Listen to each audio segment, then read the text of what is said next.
All right, everybody, welcome in. Today we are doing a deep dive into e-learning developers. You've probably heard that term. It's kind of everywhere these days. Yeah. But what do these people actually do? That's what we are trying to find out. Right. And we're using RoleCatcher as our guide for this. Yeah, they've got a lot of information on this career path. They So do. we are going to break it down. Okay, so when you think about an e-learning developer, Yeah. what comes to mind? Like, what's the picture in your head? Yeah, what's the picture? For me, I'll be honest, I'm picturing someone like glued to a computer screen, probably surrounded by empty coffee cups. Sure, yeah. I mean, I Yeah. think that's a common image. Yeah. But it is a little more dynamic than that, Okay. thankfully. Although, yes, caffeine may be involved. That's true. Okay, so it's not just sitting there like hunched over a computer. Right. So what is it then? What are they actually doing? So RoleCatcher points out that e-learning developers create a huge range of materials. Okay.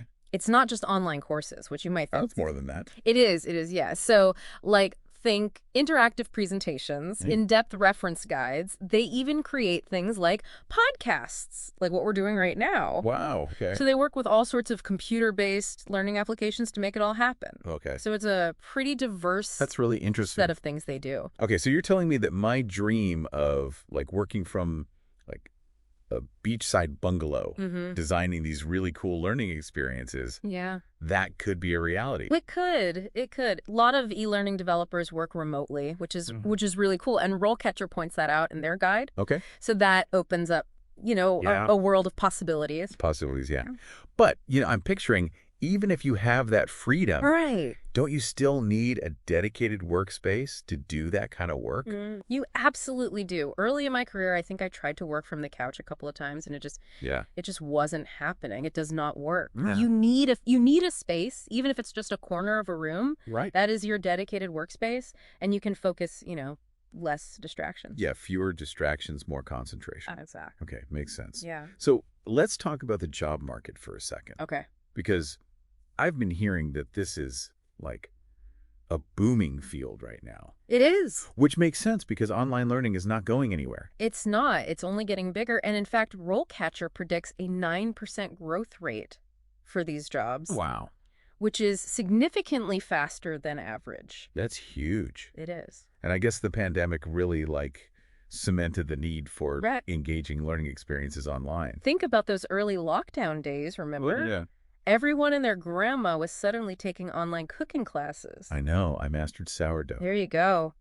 Thanks to a very enthusiastic online instructor. Exactly. Right. See, and that's just one example. Right. The shift towards online learning has just impacted everything. Yeah. And it's here to stay. Especially with all the new technologies that are coming out, like all these new approaches. Yeah, that's a good point. Like RoleCatcher mentioned gamification, micro-learning, mobile learning. It's a really exciting time to be in the field. Okay, so exciting time to be in the field, but what skills do you actually need to be an e-learning developer? That's the big question. I'm assuming tech skills are a given. Yeah, absolutely. But you don't have to be Okay. coding like a hacker in a movie montage or anything like that. Okay, good. All right, good to know. But you will need to be comfortable working with what are called e-learning authoring tools. E-learning authoring tools. Yeah, so these are things like, have you ever heard of Articulate Storyline or Adobe Captivate? I've heard the names. I don't know that I could tell you exactly what they do. So basically, these are the things that allow you to take all of your content, whether that be, text, images, videos, quizzes, Okay. and package it together into an actual online course. Oh, so that's where the magic happens. That's where the magic happens. That's how you make it interactive and engaging for people. Got it. And the good news is Yeah. there are a ton of tutorials available online to learn these. Oh, perfect. Yes. So you don't have to go back to school necessarily? Not necessarily, no. To figure this out. You can definitely learn a lot online and do a lot of self-teaching, which is cool. Okay, so we've got the tech skills kind of covered. Right. What about the less obvious skills? The less obvious skills. Yeah.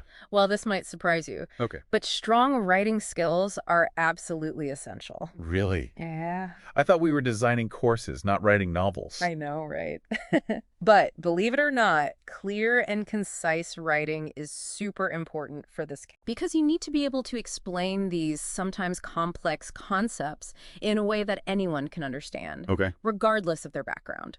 That makes sense because engaging content is engaging content no matter what it is. Exactly. Okay, yeah. And it's not just about, being grammatically correct. It's about being able to structure that information logically. Okay. Using storytelling techniques to keep people engaged Yeah. and making it all look good visually. Okay, that makes sense. Yeah. What else?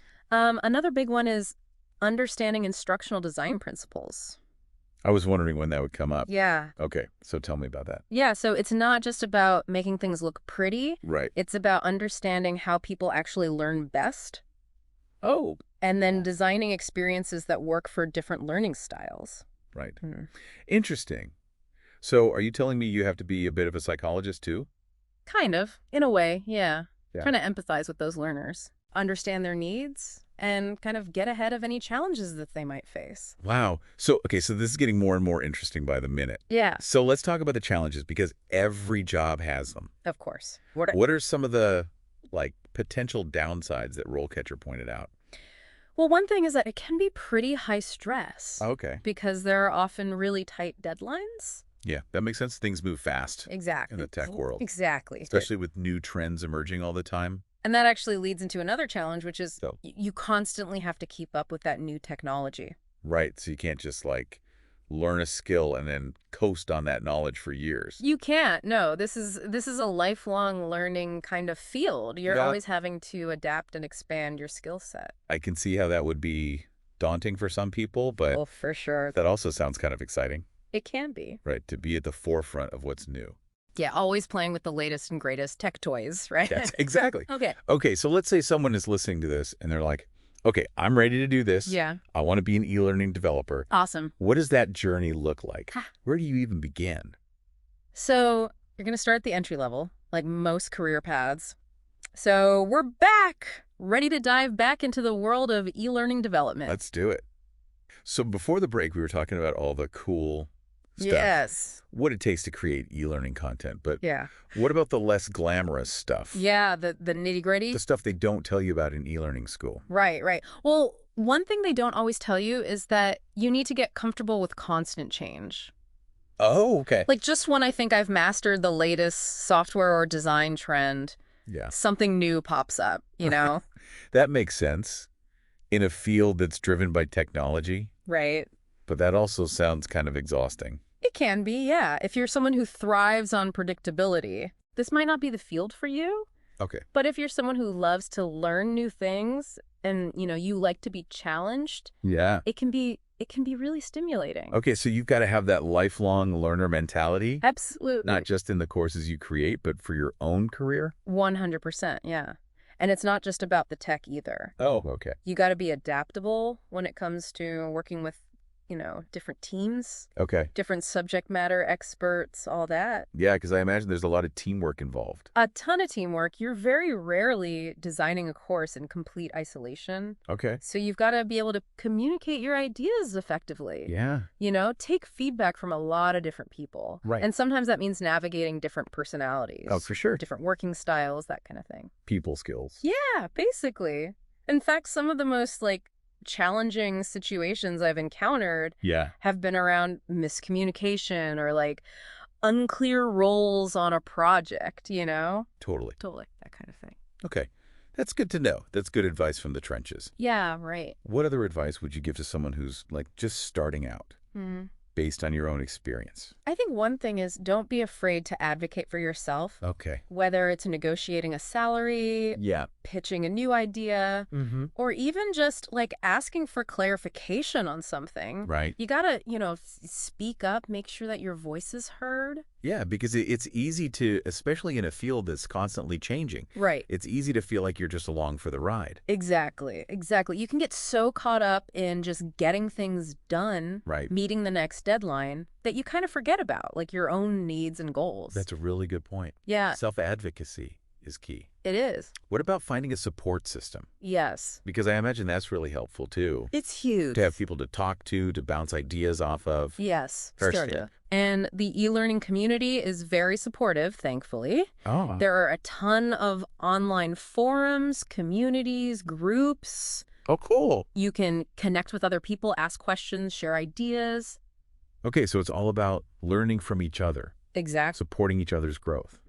That's awesome. It's cool. Okay, so we were talking about the ever-evolving landscape of this field. Yes. What gets you most excited about the future of e-learning?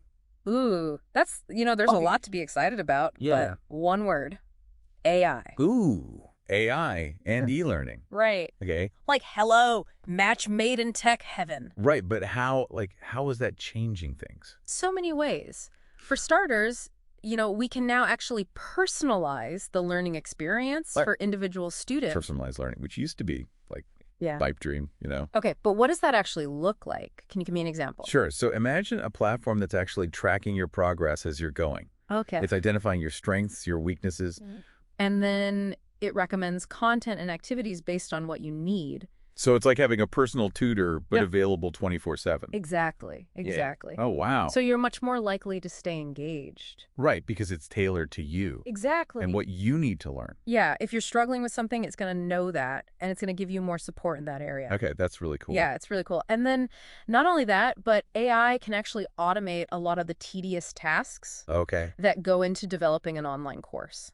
Oh, interesting. Like what? Give me an example.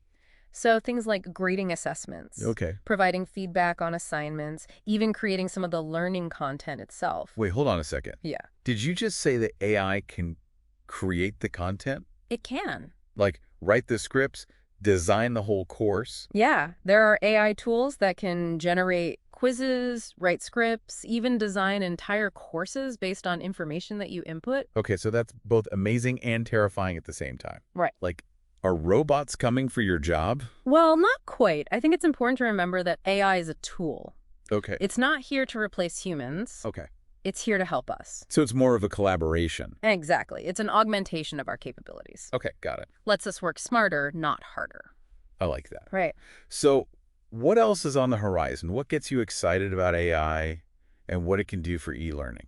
One area I'm really excited about is using virtual assistants and chatbots. Okay, like those little bots that pop up on websites sometimes. Exactly. Exactly. Okay. But in the context of e-learning, imagine a bot that can answer your questions about the course content in real time. So no more waiting for the instructor to answer your email. Right. You get the help you need when you need it. That's awesome, especially if you're taking a self-paced course where you don't have the regular interaction with a teacher. Absolutely. And it frees up the instructor to do other things too, like, have more in-depth conversations with students. Right. So it's a win-win. Exactly. It's all about making things more efficient. Yeah, optimizing. Yeah, exactly. Okay, well, that is super exciting. It sounds like we're just scratching the surface of what's possible. Yeah, the future's wide open. That's awesome. It's very cool. I love that you said that because that leads me to the final question I want to ask you. Okay. If you could wave a magic wand and instantly implement any AI-powered solution in the world of e-learning, what would it be? Oh, that's tough. I know, right? So many possibilities. So many. But I think if I had to pick one, it would be a system that could accurately assess and address learning gaps in real time. Okay, tell me more about that. How would that work? Okay, so imagine a system that's analyzing a learner's performance as they're going through the course. Okay. It pinpoints the exact areas where they're struggling, and then it instantly adjusts the curriculum or provides targeted support to help them catch up. So you're not just falling behind because you didn't understand one concept. Exactly, exactly. It ensures that every learner is set up for success, That's incredible. That would revolutionize education. Yeah, it would. It would make learning so much more accessible. Yeah. To everyone. It's like a personalized GPS for your learning journey. That is a great way to put it. I love that. Right. Okay, so we've talked a lot about the technical skills, the knowledge. Right. What about the human side of this? Yeah, that's huge. What are some of the personality traits or soft skills that you think are important for someone to be successful in this field? Yeah, in addition to being a good communicator, a good collaborator, right. I think empathy is huge. Okay, empathy makes sense, but how does that play out when you're designing a course? Well, because you're creating these learning experiences for people. Right. And you need to be able to step outside of your own head. Yeah. And think about what it's going to be like for them to go through this. Right. So really understanding their needs. Exactly. Their frustrations, their goals. Their content. Yes, exactly. Because we're not all coming to this with the same backgrounding experience. We're not. We're all coming from different places. Yeah, so how can e-learning developers, like, how do you cultivate empathy in this work? That's a good question. Hmm. I think one thing that's helpful is just to constantly remind yourself that you're designing an experience. Okay. You're not just designing like a bunch of slides. Like that, yeah. Right. It's about the whole experience. Yeah, it's a subtle shift, but it's an important one. And then, think about the context in which people are going to be engaging with this. Okay. Are they busy professionals? Yeah. Then you probably want to design something that's very concise. Right, easy to digest. Exactly. In small chunks. Yeah, are they from diverse cultural backgrounds? Oh, yeah. You've got to be sensitive to that, make sure your content is inclusive. Those are all really good points. Yeah, it's about meeting learners where they are. Yes, I like that. Right. It takes effort. It does. To design with empathy. Yeah, for sure. But it sounds like it's worth it. It is, because when people feel seen and heard and understood, Yeah. they're more likely to be engaged, and more likely to succeed, and that's what we want. And when they succeed, we all succeed. Exactly. Right. There you go.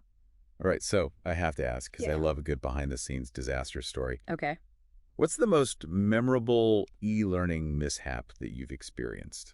Ooh, e-learning mishap. Yeah. Oh my gosh. Well, this one wasn't like a total disaster. Okay. But one time I accidentally launched a course with a typo in the title. Oh, no. And not just any typo. Uh-huh. It was like a hilarious autocorrect fail. Oh, my gosh. It was really bad, but also kind of funny. What did you do?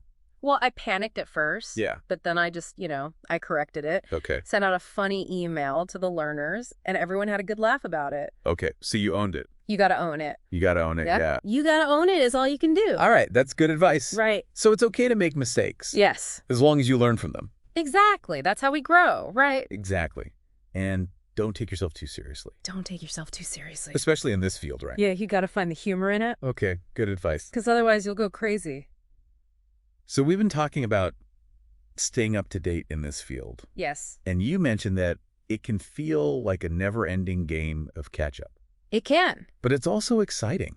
It is. So what are some practical things that people can do to stay ahead of the curve? Well, first and foremost, never stop learning. Okay. And I don't just mean like the latest software update. Right. I mean like really make time for professional development that expands your skill set, challenges you to think differently. What does that look like in practice? So there are a ton of online courses, Okay. webinars, industry conferences, workshops. Well, I was going to say, are there conferences for this? Oh, yeah. That's so cool. It's really cool. Okay, so you could actually, You can go and meet people. network, Yes. learn from the best. Absolutely. That's awesome. It's really cool. But yeah, I mean, you've got all these resources available at your fingertips. Okay, so then how do you decide which ones to pursue? That's a good question.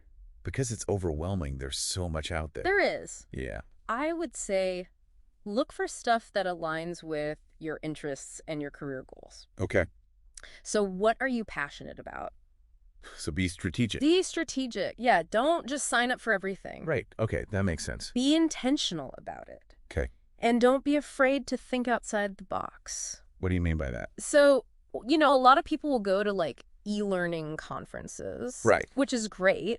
But like also think about like UX design, marketing, psychology. Okay. All of these fields intersect with e-learning. They do. Yeah. And you can learn a lot from those adjacent fields. That's a really good point. Yeah, you can cross-pollinate your knowledge. I like that, cross-pollinate your knowledge. Exactly. Okay, so we've covered a lot of ground here. We have. Empathy, AI, staying up to date. It's a lot. Any final pieces of advice before we wrap up this section? Oh, I would just say, remember to celebrate your successes. Oh. Yeah. That's important. It is. It's so easy to get caught up in like the hustle of it all. Yeah, just go, go, go. Exactly. And you forget to like take a minute and be like, wow, I did that. That was great. We're our own worst critics sometimes. Totally. So yeah, celebrate those wins no matter how small. Yeah, I love that. It's really important. Okay, awesome advice.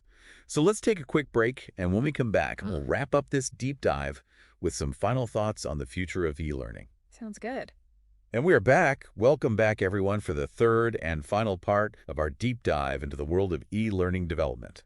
Always fun to be back. So, as we're kind of wrapping up this conversation, I'm thinking about something you said earlier about how important it is to design experiences, not just courses. Oh, yeah, yeah. And I think that's really key. It is. It's easy to forget that.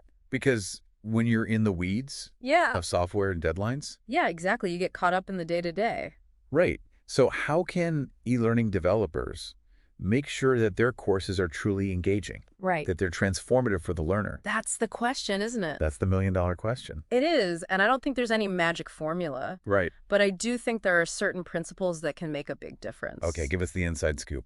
What are those key principles? Yeah, what are they? Well, I mean, I think it's important to remember that learners are people. Okay. You know, they're not robots. Right.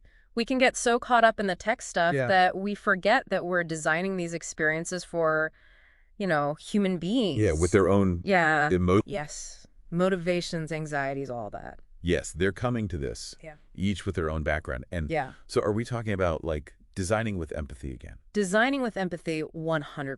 Okay, so put yourself in the learner's shoes. Exactly. Okay, so think about, like, if I were taking this course, what would actually make me want to pay attention? Yes. Right? Yep. What would keep me engaged? Right, and the answer is going to be different. Yeah, of course. Depending on what it is you're learning. Yeah, who you are. Who you are, but the process is really important. So it sounds like there are some, like, universal principles. Yeah, absolutely. That you can apply. Yeah. Regardless of the topic. 100%. Okay. So I would say one of the most effective things is storytelling. Oh, storytelling. People love stories. We do. We do. I mean, we've been telling stories since, you know. Since the dawn of time. Since the dawn of time. Right. So how do you work that into an e-learning environment? Right. So it's about thinking, how can I present this information in a way that feels like a story? Oh.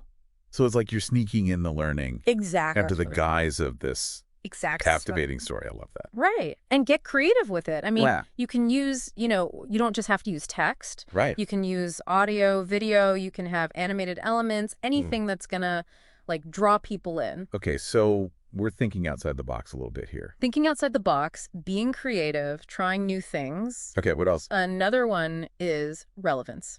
Oh, yeah. People are much more likely to pay attention if they think it's relevant to their lives. Yeah, nobody wants to feel like they're wasting their time on information they can't use. Nobody wants to do that. Right. So really thinking about that target audience. Okay. What are their pain points? What are the things that they're struggling with? Right. What are the things that they need to know to, you know, be successful? Yeah. And tailor your content accordingly. So again, it goes back to empathy. It all goes back to empathy. Understanding your audience. 100%. Yeah. And then another one, this is a good one, is providing learners with choices. Oh, yes. Choices are huge. Right. Control over their experience. Yeah, absolutely. Because we've all taken those courses where it's just like very one size fits all. Yes. Like, this is the way you will learn this material. Sit down, shut up, and listen. Exactly. Exactly. You will learn it this way or you will not learn it at all, which is, that's not how people learn. No. Right. And I think, especially with online learning, people really appreciate having some autonomy, you know, some say in how they're learning. It's empowering, too. That's empowering. To have that agency. Right. It could be as simple as letting them choose, like, what order they want to do things in or what activities they want to complete, you know. Oh, yeah, that makes sense. Give them some options. Okay, so choice is key. Choice is key. And then I think finally feedback. Okay. And encouragement. Okay, yes. We all need that. We do. It's true. Even, especially in a learning environment where, you know, you might be trying new things, you might be feeling a little bit vulnerable. So it's about creating that safe space. Yes. Yeah. Exactly. Making people feel supported, seen, heard. Yeah. Even if it's a virtual environment. Yeah, absolutely. That makes sense. Right. So regular feedback, whether that's from, you know, the instructor, from peers, even from an automated system, actually. Oh, interesting. Yeah. Okay. Can be really helpful. Yeah. Just to keep people on track. So it's like that positive reinforcement. Exactly. Yeah. Yeah. You're doing great, and here's how you can improve. Okay. I like it. Yeah. So much good stuff packed into this deep dive. It's a lot of information, I know. It is. We've covered the technical aspects, the human elements. We've talked about AI. The career path. The salary. I mean. The salary. Everything. It's a lot. Did we miss anything? I think we got it all. I think we did a pretty good job. Yeah. But I do want to emphasize, and I think you would agree with me on this. Yeah. This is just a glimpse. It is. Into the world of e-learning. It is a huge field. It is. It's constantly changing, constantly evolving. And honestly, probably the best way to learn it Yeah. is to just dive in and do it. 100%. I mean, you can read all the books, you can take all the online courses, Right. but until you actually sit down and start creating, you You know, gotta get your hands dirty. Exactly. right. That's where the real learning happens. I love that you said that because that's how I feel about a lot of things in life. It's true, though. It is. So for anyone listening who's feeling inspired by this conversation, Yeah. what's your advice to them? Dive in. Dive in. Exactly. Start exploring. Start exploring. There are so many resources available. Okay. Play around with different authoring tools, see what's out there. Yeah. There's no harm in experimenting. No harm in experimenting. That's how you learn. And connect with other people. Yes. Who are doing this work. Join a community. It's amazing. That's what we talked about. You'll learn so much. The e-learning community is very supportive. So supportive. So there's no need to be, intimidated. It's just... Don't be intimidated. Just go for it. Go for it, exactly. Yeah, you got this. On that note... There you go. Of inspiration, of diving in, of not being intimidated. Yes. I think it's time for us to wrap up this episode. Oh, it's been so fun. I know. This has been great. Thank you for having me. Thank you for being here. Thank you to our amazing listeners for tuning in. Yes, thank you. We hope this episode has been helpful, informative, inspiring. Yes. If you want to learn more about anything we discussed today, be sure to check out the show notes. Yes. We'll have links to everything there, including how to find our new favorite career sidekick. Our new best friend. RoleCatcher. RoleCatcher. Okay, until next time, everyone. See you later. Keep learning, keep growing, and we will see you on the next deep dive.